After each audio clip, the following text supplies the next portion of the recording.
ओम शांति। शिव परमात्मा के लाडले मीठे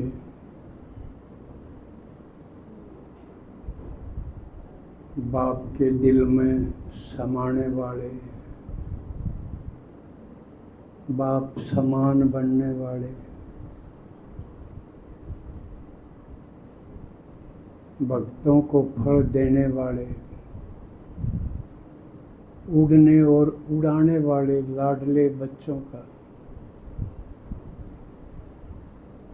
जिन्होंने भी इतनी भीषण गर्मी में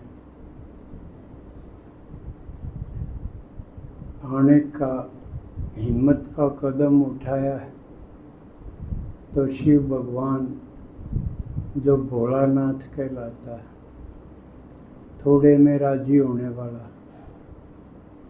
तो वो राजी होके आपके कर्मों का सब बोझ अपने सर पे लेता है और आपको डबल लाइट फरिश्ता बनाता है,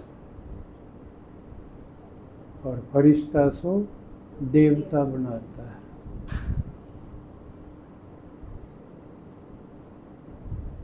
आज संगम युग का एक और विशेष दिन, तो आज के दिन को फादर डे के रूप में विश्व में मनाते हैं। और वैसे आज गंगा दशहरा भी है और कल निर्जला एकादशी है।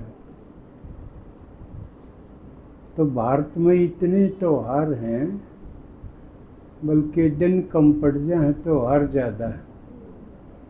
एक दिन के ऊपर दो तीन त्योहार हो जाते हैं। तो आज हम विशेष रूप से फादर डे पर बात करेंगे।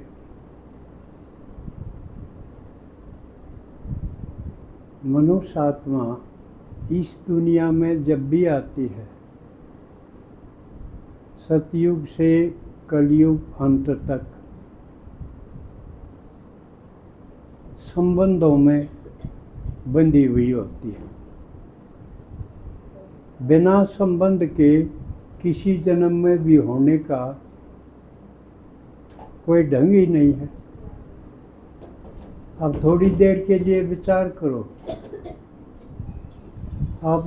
आपका जन्म तो हो गया, बिना संबंध के हो सकते हैं आप?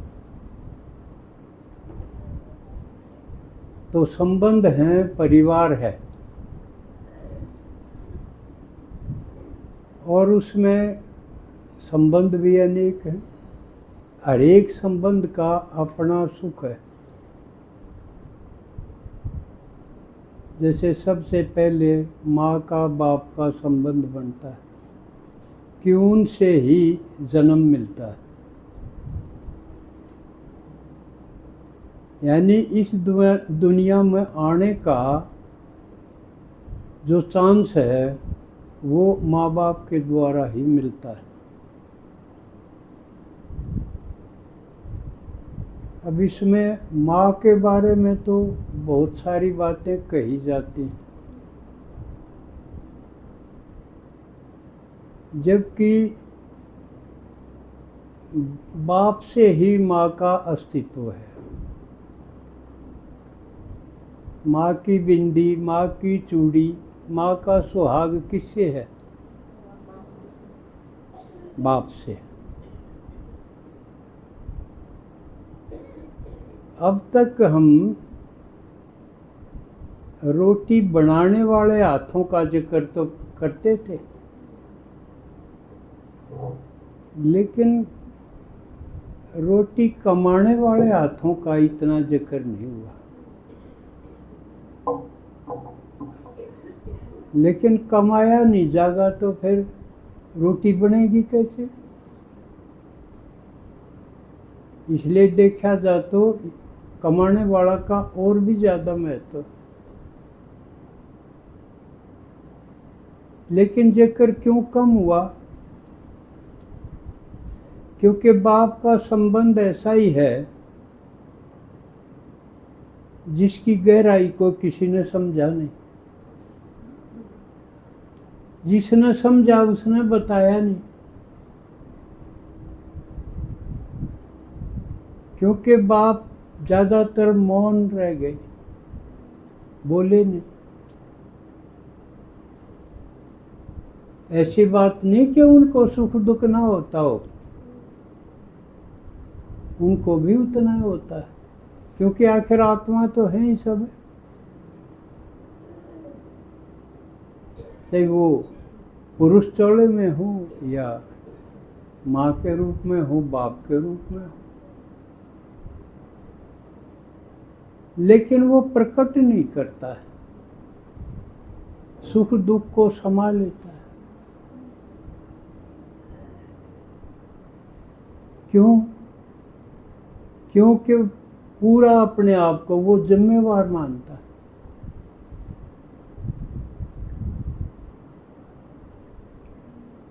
समाज में अगर जिम्मेवारी है तो इतनी माँ की नहीं है। कोई भी ऊंच नीच हो तो जिम्मेवार किसको बुलाओगे? इसके बाप को बुलाओ।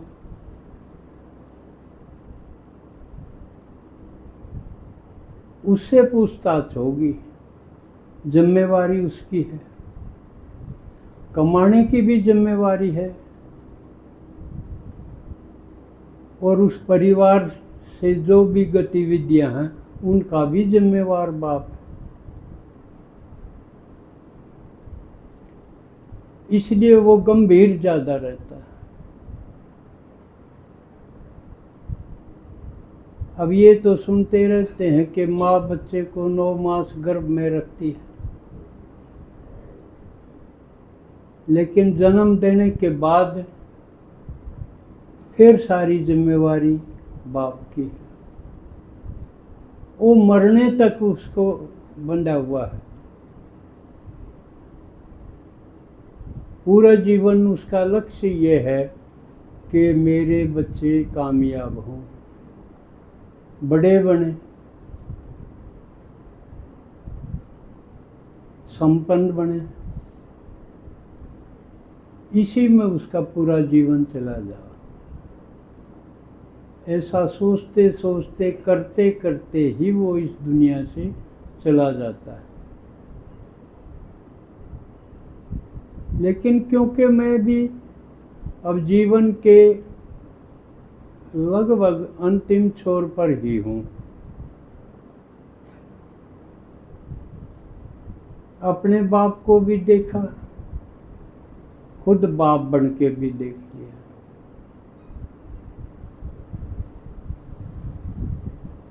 लेकिन मैं समझता हूँ बाप को बहुत देर से समझा जा सके, और वो भी जब वो खुद उन सारे आयामों को पार कर ले। अब मेरी समझ में आया है मेरा बाप कैसा था, किस हालत में कितना वो कर सकता था, कितना किया।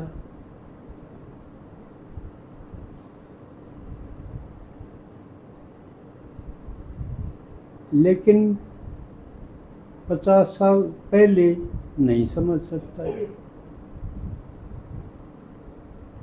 इसलिए जब समझ में आता है तब वो बाप रहता नहीं।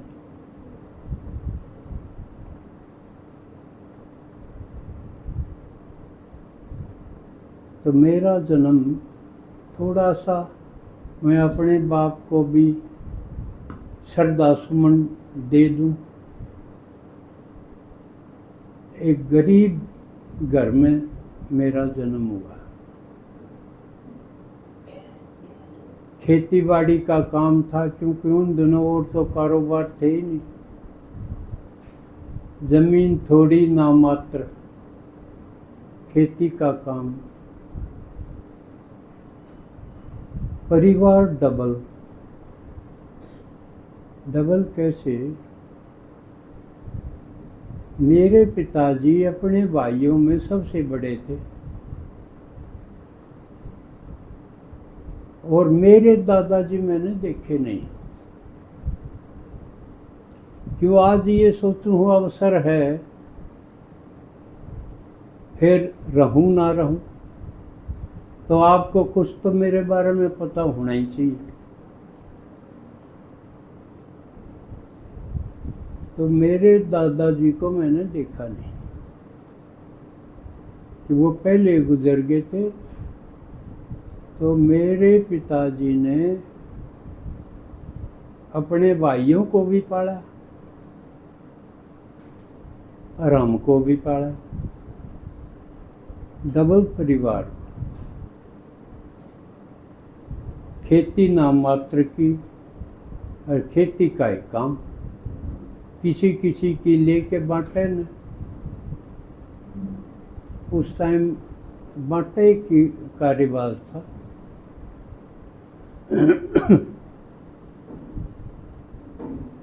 तो मेरी माँ ने भी पिताजी ने भी 2 परिवारों की पालना की। और मेरी जानकारी में होश संभाला तब से ही अपने भाइयों को उन्होंने अपने हमारे बराबर ही समझा, बल्कि पहले उनको करते थे उनका, बाद में हमारा। इसलिए देखा मैंने कि पूरे परिवार का संगठन जब तक वो जिंदा रहे एक सूत्र में बंधा रहा। एक उदाहरण था, भाई कोई अच्छा परिवार देखना हो तो इनका देखो।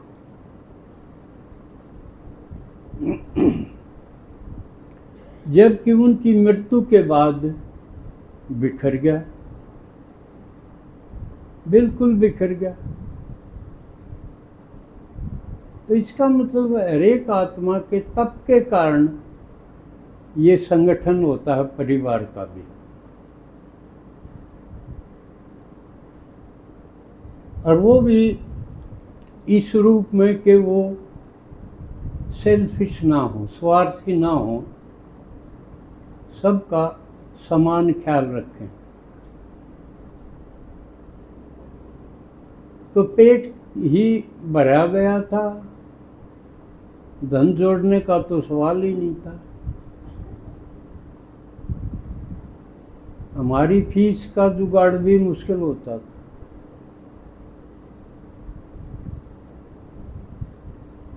और मकान भी एकदम सिंपल।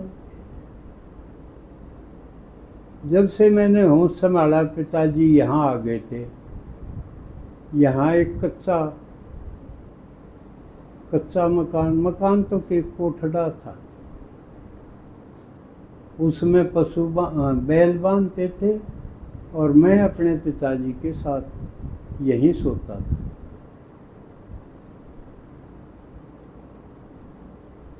और फिर पढ़ाई करते करते मैं रामायण सुनाता था उनको। और तब पता चला कि वो कितने इमोशनल हैं, कितने भावुक हैं। क्योंकि रामायण में भाईचारे का बहुत वर्णन है, भाइयों का, चाहे भरत के रूप में है चाहे लक्ष्मण के रूप में है। तो उनका प्रसंग आता था तो वो बहुत ही भावुक होते थे। तो उन्होंने धन तो नहीं जोड़ पाए, लेकिन एक चीज हमें मिली। उन्होंने जो पूरे गांव का स्नेह और सम्मान प्राप्त किया वो हमें प्राप्त हुआ। सारे गांव में उनका बहुत सम्मान था। उसके कारण थे कई, एक तो व्यवहार ठीक था, बोलचाल ठीक थी, एक सारे गांव का कुछ न कुछ वो करते रहते थे। खेती बाड़ी में काम आने वाले औजारों का, जैसे रस्सी बांटना या खाट भरना, पलंग भरना, वो भी स्टाइल की। या ओरना बनाना, गोफिया बनाना, ये जो खेती में काम आने वाले चीज़ें हैं वो उनको बहुत अच्छे आते थे। और ये मैंने देखा कि उन कोई फ़र्क नहीं था कि ये किसी बड़े ज़मींदार का काम है या किसी गरीब आदमी का काम। वो समान भाव से उतनी रुचि लेके उस अपने काम में वो सुख मानते थे। मैं सोचता हूँ उससे बढ़िया कोई बना नहीं सकता था, इतने एक्सपर्ट थे वो।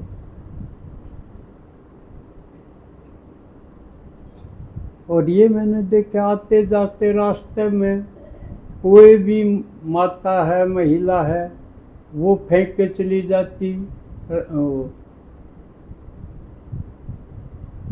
ये रस्सी किसकी बाटा करें?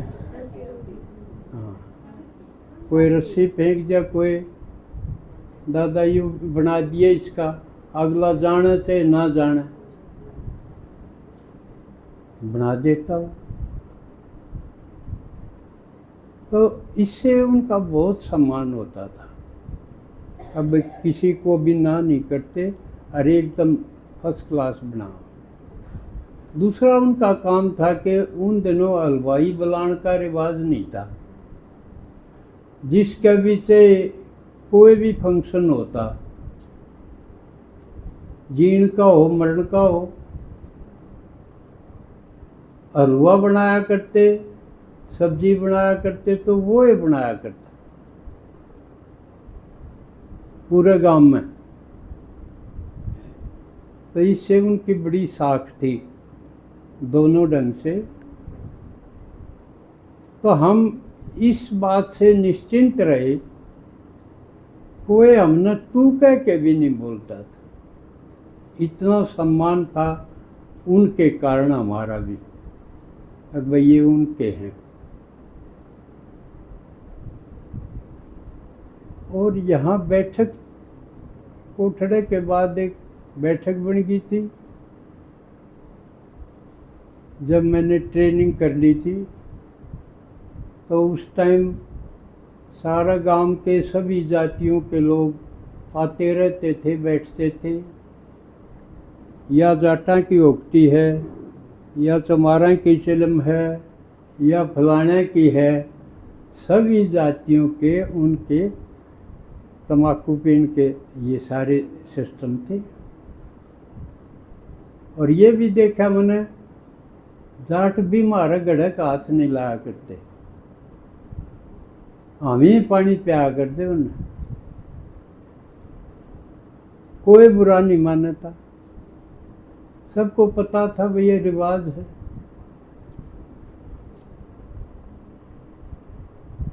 फिर उसके बाद वो गुजर गए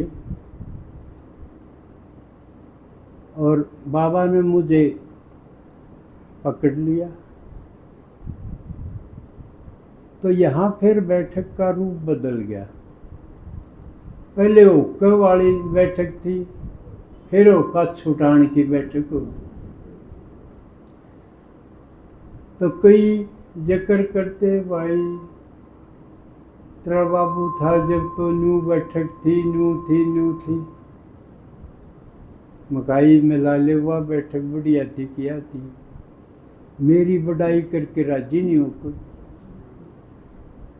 उनकी ये करें। जबकि वह हुक्का तम्बाकू की थी, रिया शिव के ज्ञान की थी। उसमें गांव के एक आध गो अंडकारा चलता, इसमें किते किते के सारे जिला तो बार बार के भी थे। तो एक ढंग से तो देखा तो उनका जो मेल मिलाप था उसकी बढ़ोतरी एक की, मैंने कम नहीं की।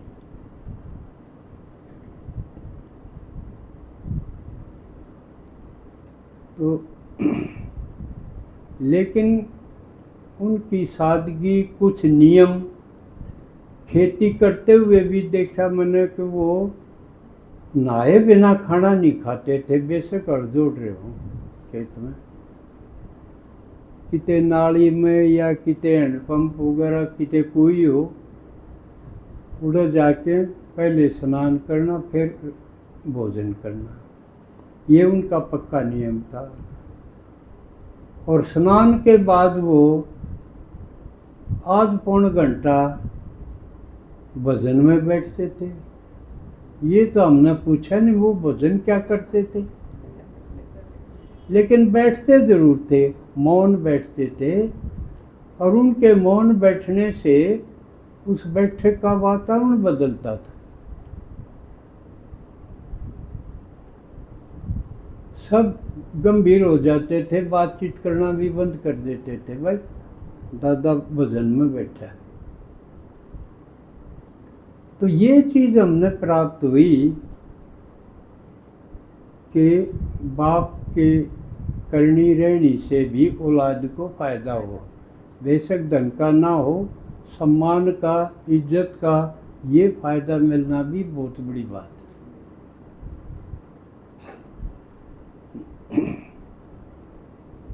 तो इसलिए मेरे पिताजी श्रद्धा के पात्र हैं, मैं ऐसा मानता हूँ। फिर मैं बाप बन गया, बच्चे हो गए, बड़ी खुशी हो आदमी ने बाप बना है। जब भी ईसा लागे है जनू इसका ग्रेड बदल गया। सर्विस में जैसे ग्रेड बदल जा, कोई डी कैटेगरी तो सी में आ जाए, सीटें बी में आ जाए, एकदम खुशी। और खुशी के साथ बच्चा देखते ही जिम्मेवारी। वह उस दिन के बाद उसका बचपन, खुद का बचपन खत्म हो जाए। उसके बाद मैंने कोई पैंट नहीं सिलाई,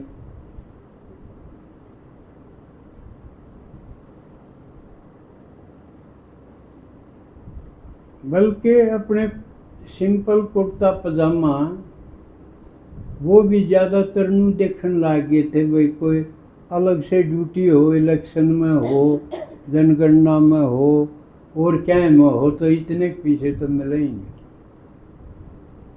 बस ऐसी एक लाइफस्टाइल बदली, सोचना शुरू हो गया तो बस औलाद के बारे में।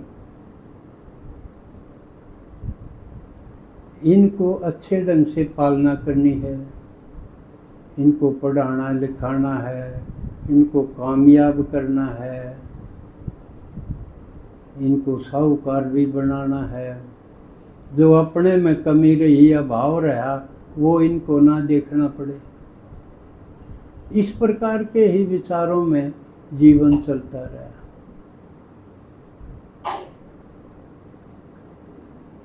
और फिर बाबा ने जब अपनाया, उसके बाद तो और भी जीवन का रंग ढंग बदल गया, सारा ही बदल गया। लौकिक पिता होने के बाद फिर ये अलौकिक रचना रचने का चांस मिल गया। फिर ये भी बच्चे दिखने लगे, इनको आगे बढ़ाना है।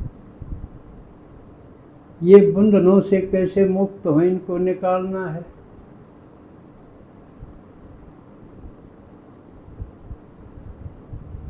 और ये भी उड़ने वाले और उड़ाने वाले बने। घर से निकल के ये बेहद में छलांग लगावे। सुनने वालों के साथ साथ ये सुनाने वाले बन जाए, टीचर बने। क्योंकि टीचर बनना माने राजा बनना। बोलना सीखे, फिर इस तरफ, एक तरफ तो सबको संदेश दें,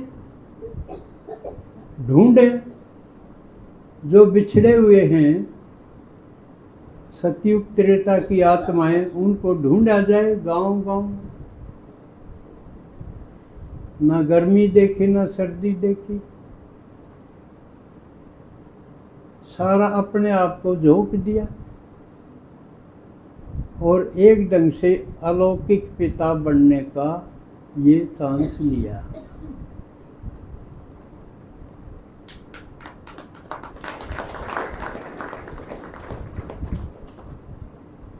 और उसमें भी मैं सोचता हूँ सफल रहा, बिना किसी की मदद के।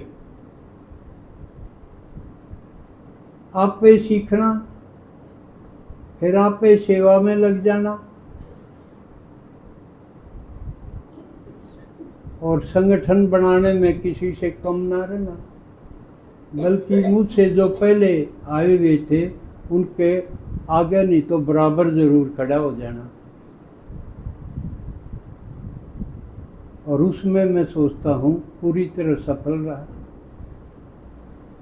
क्योंकि अड़ोस पड़ोस के सेवा केंद्रों में देखता हूँ मैं,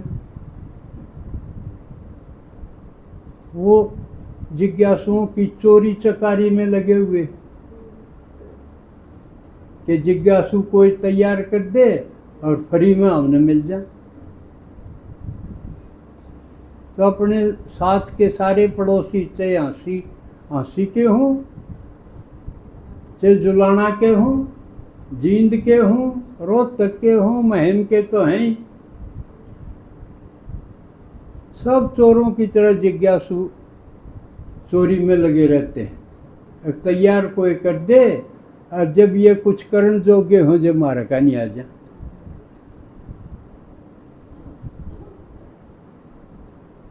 तो ये खेल है, क्योंकि अब भी दीदी ने बताया ना, कैया के नाम काटे पिछले संडे को। क्यों काटे? वो जानना तो तैयार हो गए, पता पड़ा कि वो ईद भी प्याज खाऊं। बता, प्याज खाता उसने ले जाना चाहिए।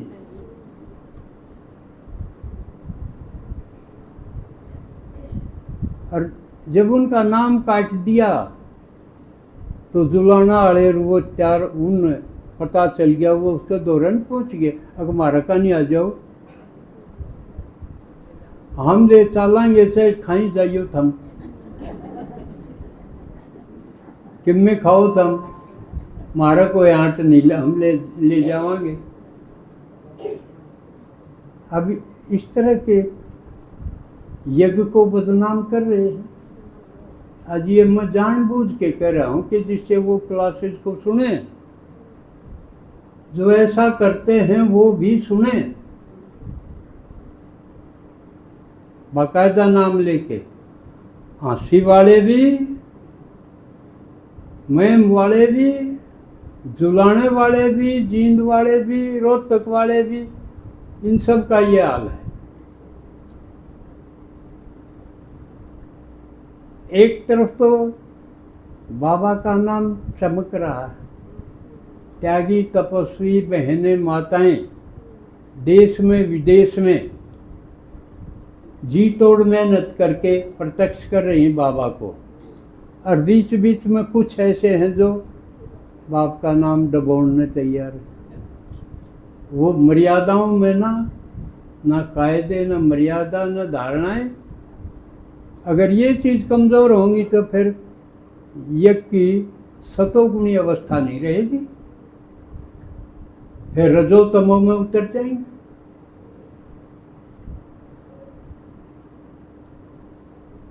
तो बाबा की हर मुरली में आप सुनते हो कि जिसने आगे बढ़ना है तो फॉलो फादर करो।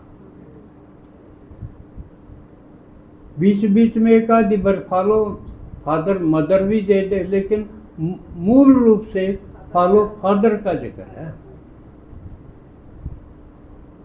इसका मतलब बाबा खुद गॉड फादर के अलावा है, गॉडेस मदर नहीं। सारे धर्म, बाकी धर्म सारे द्वापर वाले भी, वो परमात्मा को पिता के रूप में याद करते हैं। चाहे क्रिश्चियन हो, मोमडन हो, कोई भी। इसका मतलब बाप का जो चरित्र है वो मुख्य है, मुख्य किरदार है वो संबंधों में। लेकिन बाप की ये पोजीशन, जिसके होने से घर में भी डिसिप्लिन आता था, क्योंकि बाप ज़्यादा माँ की तरह रो नहीं सकता, वो तो कंट्रोल करेगा। घना हंसेगा तो उसने पता है बच्चे जो है ना वो निरी डिमांड करेंगे, अगर आज ये हो गया तो यो मांग लो, यो मांग लो। और बच्चे कई बाप की पोजीशन को समझते ही नहीं। अब कह दिया मैंने बाइक दिवाओ, चाहे बाप की पोजीशन साइकिल लेने की ना हो, और वो तो जिद कर लेंगे, अड़ जाएंगे। बेचारा बाप जोड़ तोड़ करके कोशिश करेगा। एक छोटी सी कहानी है जो कर एक लड़का कह के कि ना मैंने बाइक जरूर चाहिए, जिद कर ली। अगर कल बाइक नहीं मिली तो मैं घर ही नहीं बढ़ूंगा। तो वो घर से निकल गया, उसने देखा बाप का पर्स उरे भूल गया, वो पर्स भी उठा लिया उसने। अच्छा मोटा हो रहा था पर्स, कागज गणे, सोचा नोटा का भरा। तो आगे जाके उसने देखा, देख तो ले खोल के सके इसमें कितने रुपये। खोल के देखा नोट तो एक का था 100 का, बाकी कागजा का भरा था। एक एक कागज खोल के देखने लग गया। एक खोला, उसमें रसीद थी, मैंने यो लेन खातिर घर में फलानी चीज़ लेने खातिर इतने 1000 रुपये कर्ज लेना पड़ा, उसके चुकाने हैं, वह रसीद थी। और कागज खोला, उसमें कितना बिजली का बिल भरना है, इतना राशन वाले का चुकाना है, उन सब के कागजा में यह रसीद थी। जब उसको समझ में आया, ओहो बाबू ने तो इतना बोझ उठाना पड़ रहा है, और मैं अपनी जिद पर, उसकी पोजीशन है ना देखी, वो इतना बोझ मरा है, क्यूकर पूरा पाड़ेगा, उल्टा ही आएगा। अकमन बाइक कौन चाहिए, अकल आ गई।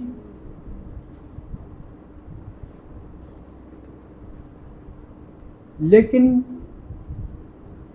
जब तक वो बच्चे बाप ना बन लें, और बाप भी इस एज तक बाप ना बनने के वो अपने बच्चों का उतार चढ़ाव और उनकी उछल कूद देख ना ले, इतने समझ में को नहीं आवा उसकी पोजीशन।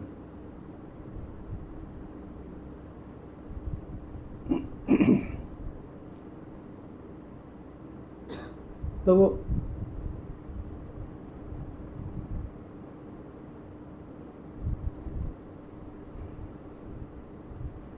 समय तो मेरा पूरा होने वाला है। तो अलौकिक पिता, मैं सोचता हूँ आप सब बने गए, कुछ तो कुछ और बन जाएंगे। क्यों, कौन बनेगा? जो आगे रचना रचेगा, अपनी रचना रचेगा तो वो रचयिता हो जाएगा। लेकिन अलौकिक पिता बनन में भी ब्रह्मा बाबा को देखते हैं। ब्रह्मा बाबा ने अपना के को नहीं लगाया, अलौकिक बाप बनन में के को नहीं लगाया।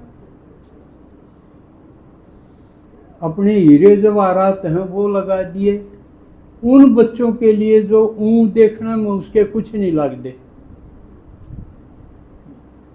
लेकिन उनका ऊपर सब में खर्च कर दिया।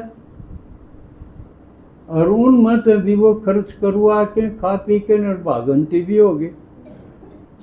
जब बजे करावा है ना आश्चर्य व सुनंती कथंती भागंती। अब देखो उस बाप की कितनी हिम्मत है, सारा माल खुआ दिया और बाज गए। ये लौकिकता वाले उससे भी एक ढंग से देखा बाज तो को नहीं सके, लेकिन वो शर्म दर्द तो करे देंगे। आजकल तो बाप न मार भी दे, न तो वृद्धाश्रम में छोड़ा हूँ, नहीं तो बुढ़ापे में उनकी जरूरत है, उनकी सेवा कहाँ कर पाते। नहीं तो रिटर्न देना चाहिए। वह उन शुरू में कर दिया, और जब वो कमज़ोर हो जाए, जब उनका सहारा बनना चाहिए, मददगार बनना चाहिए। लेकिन बाप ऐसा संबंध है जो लेना पसंद नहीं करता मदद, जो दाताए बनना पसंद करे।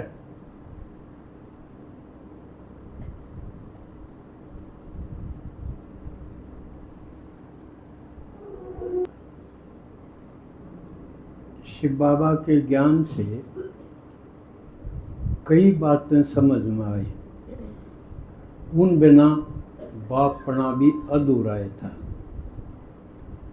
क्यों देखा ना तो शिव बाबा ना ब्रह्मा बाबा, बच्चे कुछ भी करो ऊंच नीच, वो कदे उदास नहीं होते, वो कदे कमजोर नहीं होते।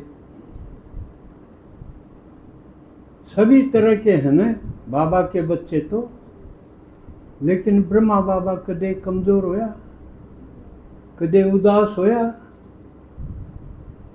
चाहे ड्रामा के चाहे बच्चों का भाग्य के कमजोर नहीं हुआ। शिव बाबा का तो होना ही के था कमजोर। सब आत्माओं का बाप कहलाते हुए किस किस डाल के को नहीं, बुरे तो बुरे भी, बढ़िया तो बढ़िया भी, लेकिन वो दोनों बाप कभी कमजोर नहीं हुए, आगे बढ़ते रहे। वो डबल लाइट होते होते फरिश्तार और सूक्ष्म वतनवासी एक दूसरे में समाये हुए होंगे। तो ये चीज सीखने को मिली। नहीं तो अक्सर देखा जाए जो लौकिक बाप है वो पत्नी या बच्चों की कड़े से उनकी चाल को देख के वो झटका खा खा के न गंभीर होते चले, हंसना बंद हो जाए, उनका बोलना भी बंद हो जाए। वो इतने कमजोर हो जाए कि अपनी औलाद को भी सख्ती से टोकने जितनी हिम्मत नहीं रहती उनकी, बस चुपचाप हो जाए। मजबूरी का मौन धारण करना पड़ा है उन्हें। अब मैं सोचता हूँ बाप के चावे है, बाप औलाद से के चावे है, के चाहना है। जो कर शिव बाबा के चावे है अब बच्चे मेरे समान बने, संपन्न बने, भरपूर बने, यह चावे है ना, और कुछ नहीं। लेकिन लौकिक बाप के चावे है और अलौकिक बाप भी जिक्र करे है मुरलियों में कि बच्चे बाप को पोता मेल दें। सुना होगा नहीं हो? पोता मेल जरूर दें, जिससे बाप को पता चले कि बच्चा किस कंडीशन में है, कैसी प्रोग्रेस कर रहा है। पोता मेल किस चीज़ का? पोता मेल माने अपना हिसाब किताब, के कमाव है, के खर्च करे है, के उसका दौर है, किस कंडीशन में है, क्यों कर काम करे है, क्यों कर संतुलन करे है, परिवार ने क्यों कर चला रहा है।